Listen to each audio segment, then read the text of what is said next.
Yasmine, so great to see you again today, this week. How have you been? I've been great, working a Awesome. lot, doing videos. I'm preparing I don't know, we talk about these Epic and the Magnet report. Do you do Uh-huh. those? I I do. actually came up, I have a listing presentation for a very high-end listing, well, not very, but almost $3 million listing. Oh, wow. And I thought yesterday, you know what? I don't want to separate them. So I spent quite a lot of time with GPT to combine the Epic and the Magnet report and make it into one report. And I'm excited to continue it. I didn't, I had it formatted by my assistant, but today I'm going to finalize it. And then I have a new little presentation because it's not a CMA. It's more around the service that they can expect. The people that I'm meeting, they don't know yet if they want to rent it out or sell it. So I'm just going to casually go over there without pressure, without the whole shebang. So I'm excited about that project. And yeah, videos have been doing some videos and That's postcards. awesome. That is Yeah. so good. Please share it with me when you get it done. Share it with me. I'd love to see what you're doing, see what it looks like. Yeah. Quick question for you. I know it's been multiple decades ago, but you moved to the United States from Germany. And being in the United States, what is your perspective? I mean, do you view being here in the United States as a blessing? Do you view it as a overall? What is your perspective of the United States and living here and in comparison to where you came from? I don't know what angle you're going to come at. I don't really, I'm not trying to box you into a certain angle or anything else. Just what is your experience? What do you think of it? I just love hearing from people that come from another country, another culture, and what is your view of the United States and living here? So for me, the United States wasn't an escape. Well, kind of, but not really. I came to visit my sister, and that was in 1986. I was 25, and I felt my life in Germany was really good. Uh-huh. I have no complaints. It's like nothing government, or I did not feel uncomfortable with the way that Germany was because Right. we were so restricted. It's like from World War II. So we grew up very liberal toward other people and other cultures and very welcoming. That's how I felt. And then coming here, it was at first, it wasn't really that I could say, oh, it was such a difference. What I can say is that the biggest benefit or the biggest wow effect for me was opportunity. The opportunity to do anything and everything you want to do. In Germany, you have to be a baker, you have to go to school for 4 years. To be a butcher, you have to go to school. To be a roofer, you need an education. We have everything in Germany is structured. You will not go on a roof until you have at least 2 years of education under your belt before they let you up there. The same being a hairdresser. 4 years, 2 years in school, and then 2 years with combination school. It's kind of, it is, it, education in Germany was serious. And so coming here, where a person can just wake up one morning and say, oh, I'm going to work with this roofer. And, within 6 months, they know their stuff and they can call themselves a roofer. Um, in Germany, it's more like everything is a union. So maybe that's more the comparison that I would say that how it's structured. But for me, it was opportunity. I really, really loved once I became a resident, and that was 6 months after I got here. We decided I came here because I met my soon-to-be husband, and I met him in Santa Cruz, and it was, a week together. I went home, sold everything, and came back to be with him. And then after 6 months, it was like, okay, now what? So my English at the time was not so good, even though I had 10 years of English under my belt, but it was more about grammar Right. than, than talking. So then I got a job. I just kind of walked into, no, I did an online thing, and a German person was looking for somebody. And I'm like, well, I'm just going to. And I came from the esthetician cosmetic industry. And so I just kind of connected with him. He was German. I thought I'm going to be a receptionist. A week later, he said, okay, you're going to be manager now, and I'm going to Germany for a month. Oh, wow. So he turned over the operation to you? Yes, Oh, my heavens. I know. It was, so I'm like, wait, I've only been here a week. I don't really know anything. And she's like, yeah, here's the phone number for the manager of the other store. She'll be helping you. She was from Denmark, is from Denmark. So I would be calling her every day, because I had to manage all the money, like in the morning and in the evening, and where does what go. And there were six hair stylists, and had to order product. So that was kind of like my welcome. Talk about being thrown into the fire. Holy smokes. but but that's what I call opportunity, where. Right.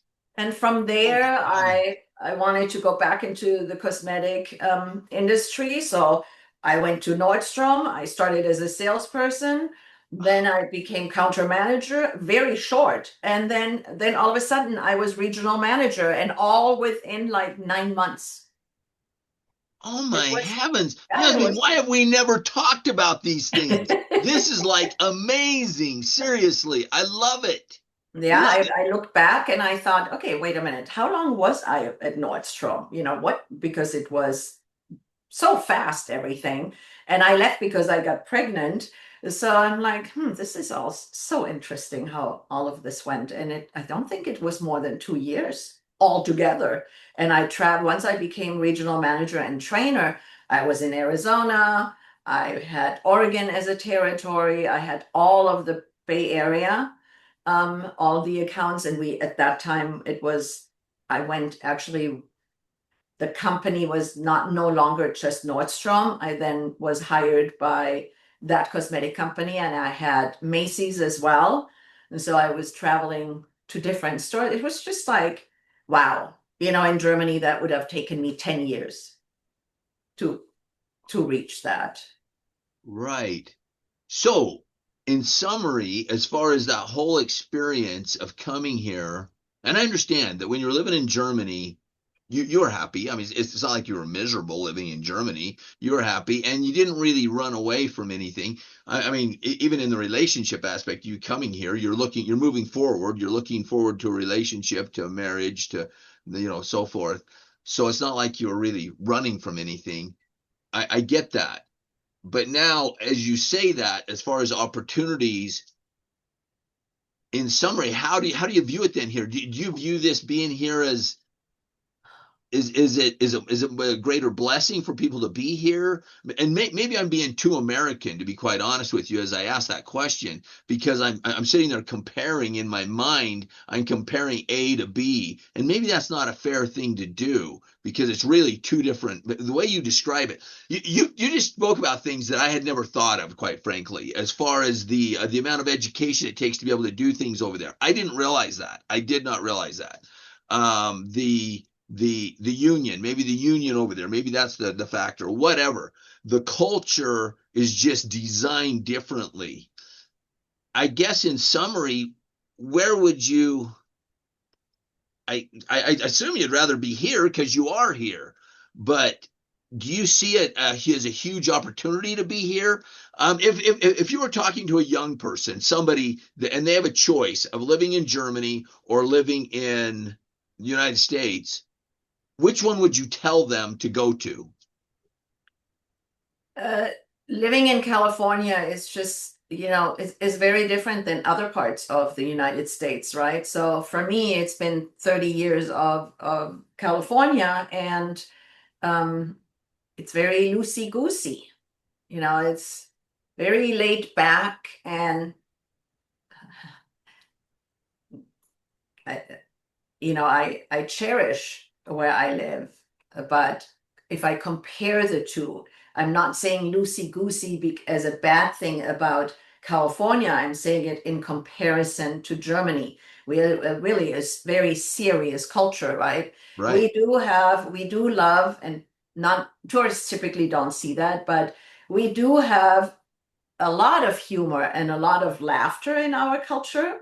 But when tourists come, and go to stores and restaurants, of course, they don't see that. So we are a very down to business culture when it's general public, but amongst each other, there's a lot of laughter and humor.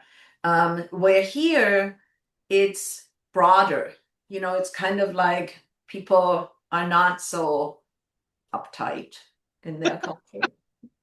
Right. Right. I got it. I got it. But I'm not saying that I, as a German, I don't have a problem with it, right? So if anybody from another country would ask me, hey, what do you think, America or Germany? I'd be like, whoa, I mean, California is the size of Germany, and where do you want to live? So it's not just one answer. There are so many different things. If people would say, oh, we want to move to Missouri or Texas or Florida, what do you think, Yasmine, Germany or that? Or, it's like, I love New York.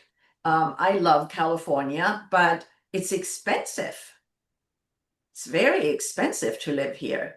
So would I tell everybody, oh, you have to move to California, knowing that it would not be a good fit financially?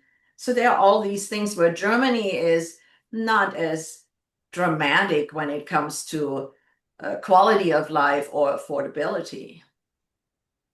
Okay, it's such an excellent point. And so affordability and the so Germany is not as drastic as far as affordability and so forth. What about lifestyle wise? Is Germany just have as good a lifestyle? And I'm talking lifestyle as in the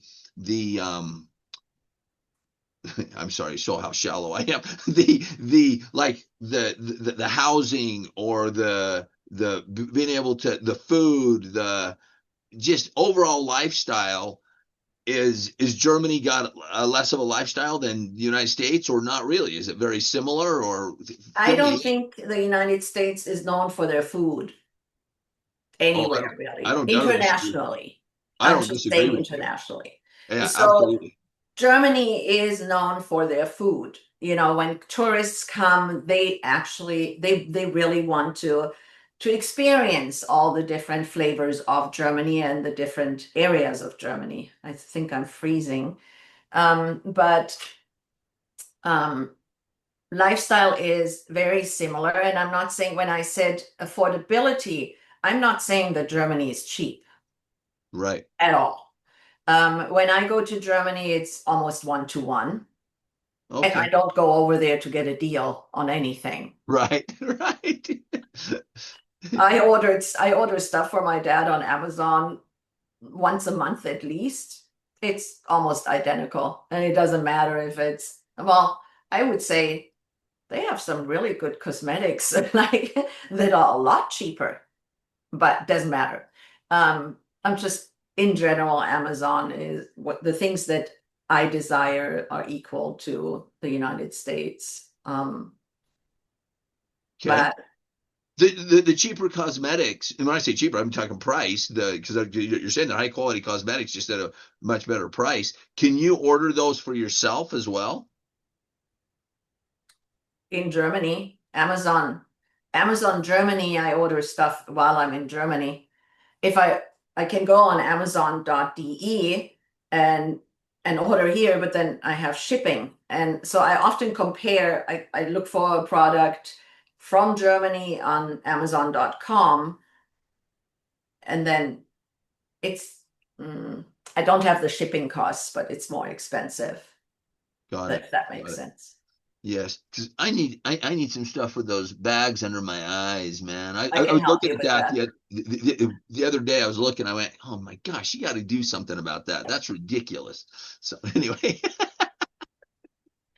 The bags, Well, I don't mean to burst your bubble here, but that's tough. But what you could do, what a lot of people do, is you can get your bowl every morning, fill it with ice and water, and put your whole head in there. A lot of people do that in the morning to help all the, yeah, it's a very common Well, thing. I take a cold shower and put it all over my face. I mean, it's not the Well, that's same not the thing. same. It has to be ice. It has to be ice water. Jeez, you're just trying to increase the torture level of my mornings. I mean, holy No, smokes. no, bags is a really tough one to eliminate. Is Or it? you can take an ice cube and go around your eyes. That's a more gentle thing. Ice cubes take care of Seriously, swelling I will I will start. I will start tomorrow morning. I will start doing that. So, every Yasmine, morning. yep. And then you need a cream. Maybe I'll send you something for men, an eye cream. I know Well, you guys when don't we want see each other in March March. next month, I will buy some cream from you, okay? You're not gonna buy cream from me, but Yes. maybe I'll bring something for you to try. Okay. We'll So, see, but you have to remind me. But anyways, back to Germany, United States. I do like it here. I do like um, being in California, and I loved having the opportunity to really follow my passion when it came to real estate, and to still be able to, do this every day at the pace that I like is just amazing. In Germany, I would most likely, they are now starting, I mean, in Germany, realtors were always directly connected to banks. That's how serious real estate is in Germany. So we did not have the independent agent. agency or brokerages. Now we do, but still not very often. They're still coming. Wow. Wow. And I mean, but the industry, wow, you and I are so blessed to work in the industry we do and to be able to interact with the people we interact with. This morning, I literally was weeping for joy, literally, Oh, for one of my clients. I remembered she came on to one of my podcasts and I listened to that podcast, and it's been multiple years ago that I first did that. And I was literally weeping for joy when I remembered how blessed she was for being able to. I ought to send that to you. I'll send you that podcast because it's like an incredible single oh, mom story that she bought this house, and just she now owns multiple properties, and it's just such a rags to riches kind of experience. oh. It's just the American dream, truly the American dream in action. And it's just phenomenal, absolutely phenomenal. And to be involved with that every day, to be involved with people, as you know, I'm passionate about the property rights, and most real estate agents are property rights. We're all property right activists, whether we realize it or not, and love it. Absolutely love what we get to do every day. We are so blessed. Yes, I hear you. And I know there's a lot of pride, in America of being an American. Even, right now it's shadowed a little bit, but I think there is perseverance with the culture, and I think eventually people will come back together. At least that's my hope. In Germany, we, there is a lot of friction as well, politically, and all the stuff that's happening over there. I'm always surprised. We talk about it very openly. In Germany, it's not so dramatic. Right. Opposite sides don't talk about politics, or yes, we there is a general rule, and I think it's everywhere. Don't necessarily talk about politics to strangers, you know, or Well, people. it's in that way. It's also common here. It's just you and I. I'm so and really, I'm blessed. I appreciate your friendship, and you and I have totally different worldviews, and we know that. But I appreciate the opportunities we have to have discussions, open discussions, and that our friendship continues. It's in this day and age, it's not that common that people can have these kind of open conversations, and Yes. um, and be able to walk away and still love each other. So I thank you so agree. much for the opportunity. Thank you. Thanks so much. It was a pleasure. Look forward to seeing you again next week. Yasmine, you have an Okay. incredible week. Take You care. too. Bye-bye.